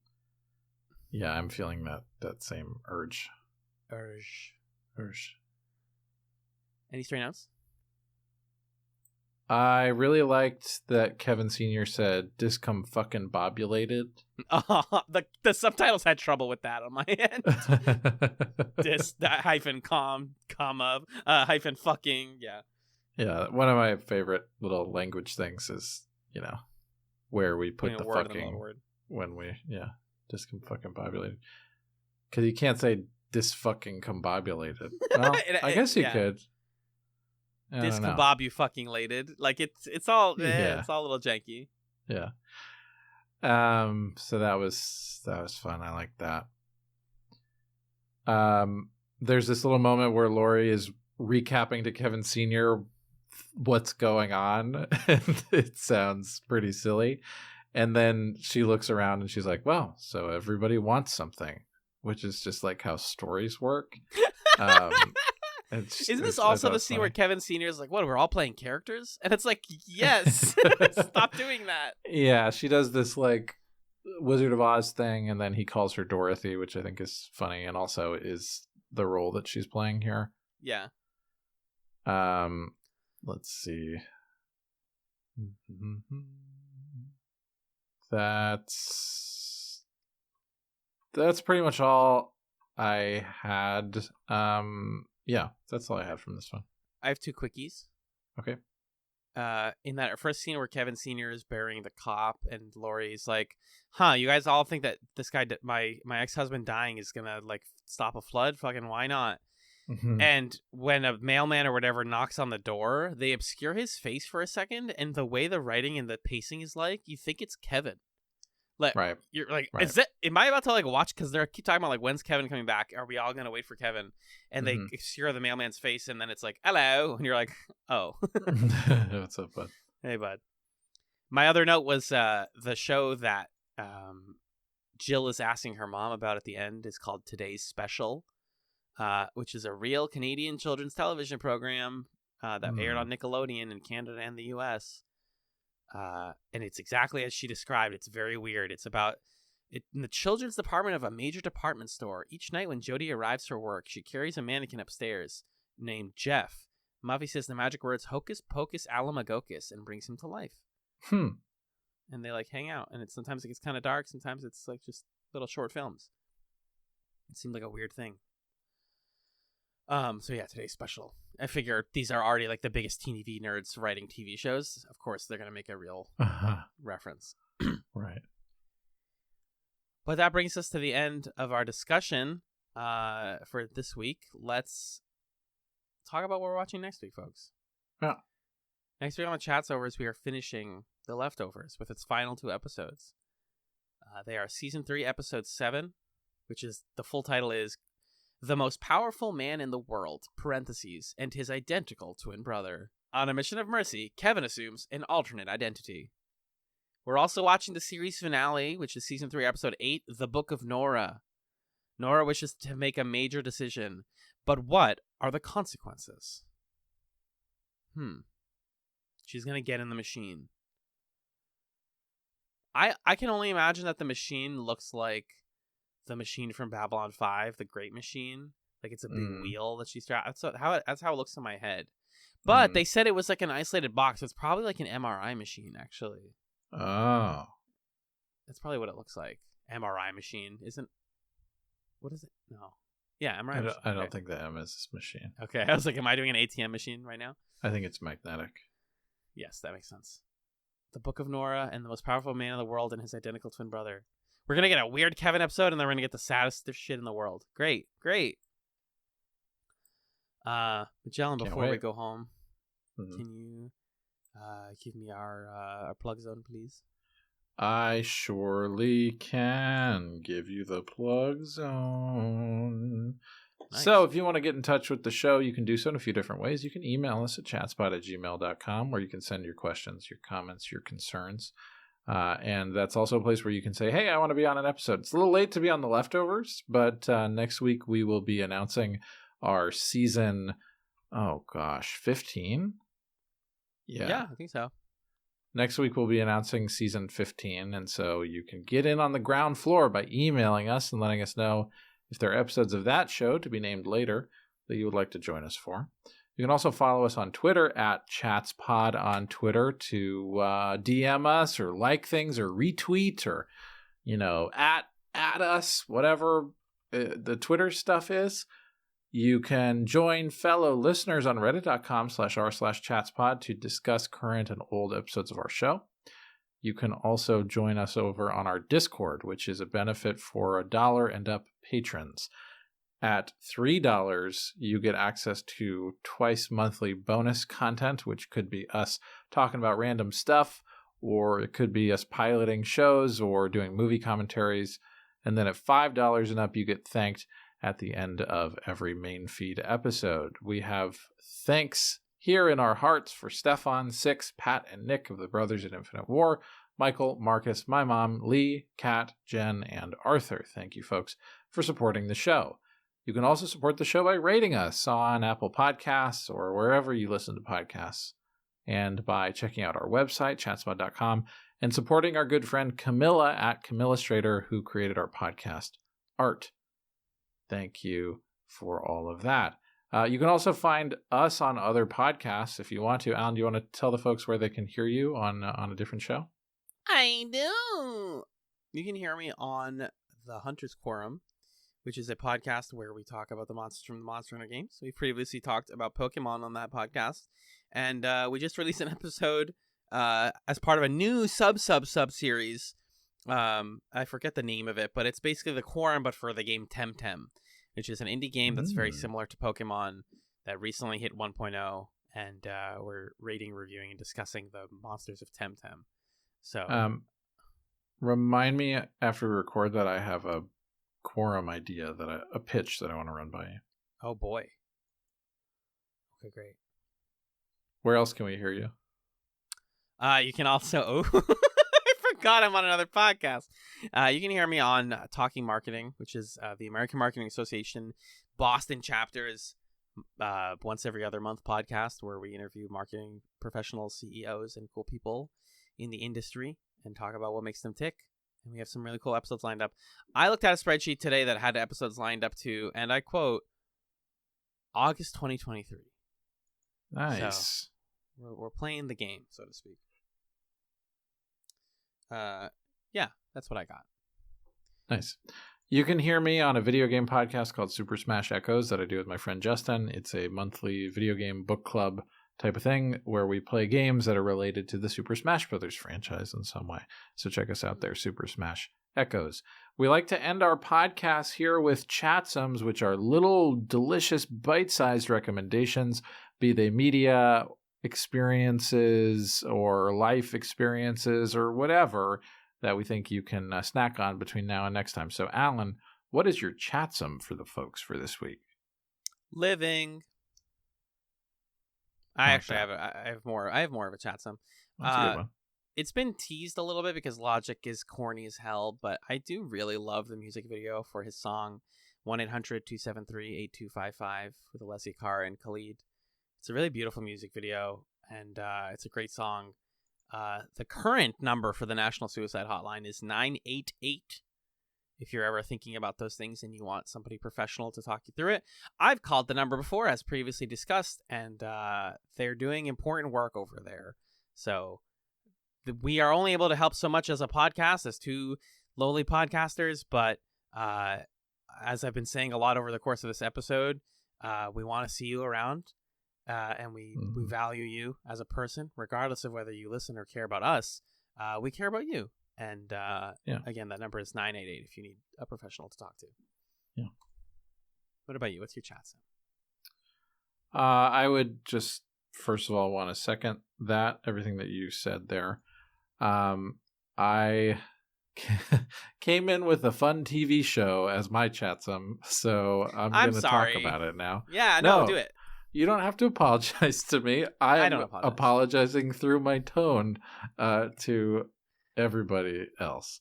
So earlier this month, this week, you heard our Should You Watch episode on Flatbush misdemeanors. And, we were maybe wanting that show to be a little bit more about what it feels like to be a teacher. Mm-hmm. And so the night we recorded that, Alan and I went and we watched the first episode of a little show called Abbott Elementary. And I've watched a few more episodes since then, since we shared that lovely time together watching that.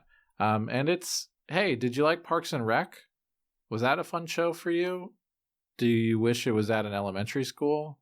Because that's what it is. And it's fun. It's great. Emmy award winning as of last night. Oh, congratulations. Quinta Brunson won an Emmy. She's wonderful on that show. It's really a very fun show. So I would highly recommend Abbott Elementary as just kind of like a put it on, have a nice time, see people be kind to each other and be hopeful about things kind of a show. And it's a great show to watch with your very best friend. Oh, yeah. So that's what I got. Beautiful. Beautiful, beautiful. Thank you for being my scuba instructor and making sure that nothing goes wrong. And thank you all for listening to the Chatzovers, where sometimes family is a bunch of broken souls wandering the outback together. Peace out. Bye.